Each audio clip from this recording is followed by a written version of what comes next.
the secret life cycle that pretty much every system follows. Whether you're building software, a business, or really anything complex. It's this pattern of creation, change, and, well, eventual decay that we builders tend to ignore, and it usually comes back to bite us. So let's start with this quote. Above all, try something. It's a great call to action, right? But sometimes that action leads to, well, this, a spectacular failure. This is the infamous collapse of the Tacoma Narrows Bridge back in 1940. Now, obviously that wasn't a software bug, but man, is it a powerful reminder of a core truth. You often have no idea that a design is fundamentally broken until you actually build it, and then you watch it fall apart. And that idea of failure brings us to the very first stage in a system's life, and a foundational lie we are always telling ourselves, that the very first thing we build is going to be the one. The final, polished product we can actually ship. What's really funny is that other fields figured this out ages ago. Brooks points out that chemical engineers would never dream of going straight from a little lab experiment to a massive factory. No way. They build a pilot plant first to work out all the kinks. And yet in software, we try to make that crazy leap all the time, from a clever idea on a whiteboard straight to a product in the customer's hands. So what happens when you make that leap? Well, the result is pretty predictable, and honestly, it happens to everyone. That first version is almost always this clumsy, awkward beast. It's too slow, it's way too big, it's a pain to use. And these are not problems you could have spotted on paper. You only discover them by actually building the thing. So, instead of fighting this reality, Brooks says we should just embrace it with this really powerful idea, the throwaway prototype. Look, the truth is, you're going to build a flawed first version, one way or another. The only real choice you have is whether you plan to throw it away as a learning exercise, or if you're going to accidentally ship that flawed version to your users. I mean, this advice is about as blunt as it gets, right? It's a complete shift in your mindset. That first attempt isn't some failure you have to patch up. It's an essential, planned step in the process of learning what you actually need to build.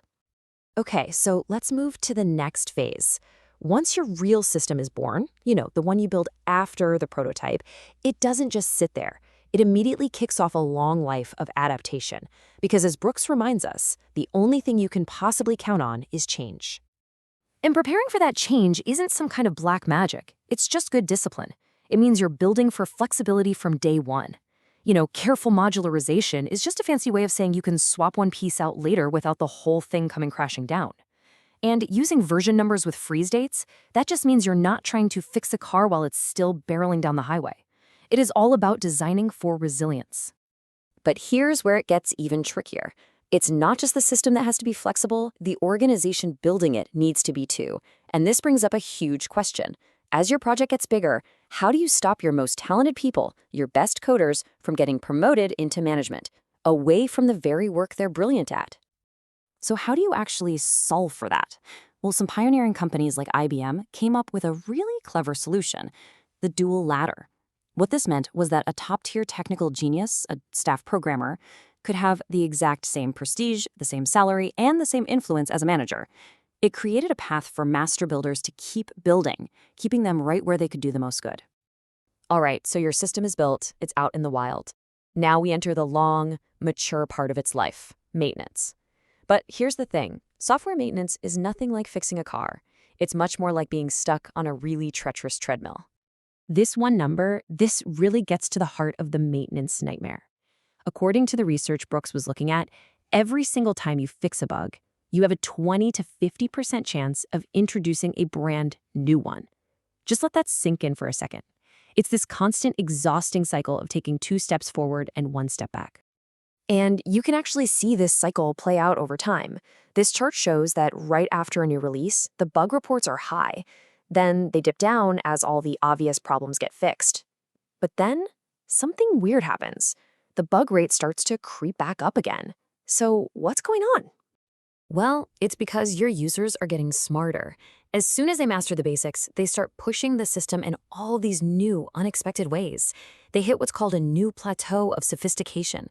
And this intense workout they're giving the system starts to uncover all the deeper, more subtle bugs that were just hiding in the corners the whole time.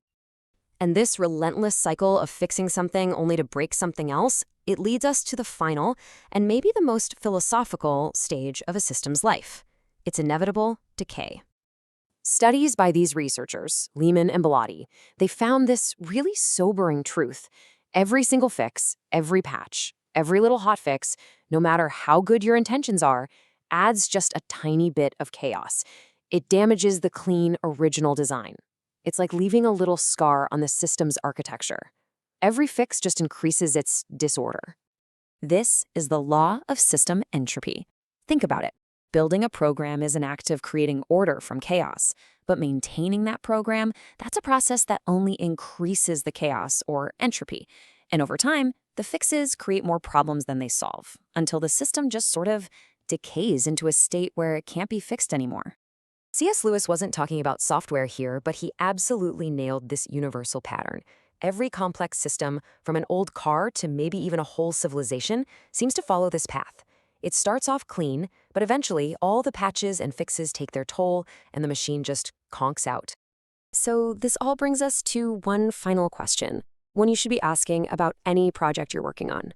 Are the changes you're making thoughtful evolutions that actually preserve the system's core integrity? Or are they just frantic patches, adding to the chaos and just delaying the inevitable? Figuring out which path you're on, well, that's everything.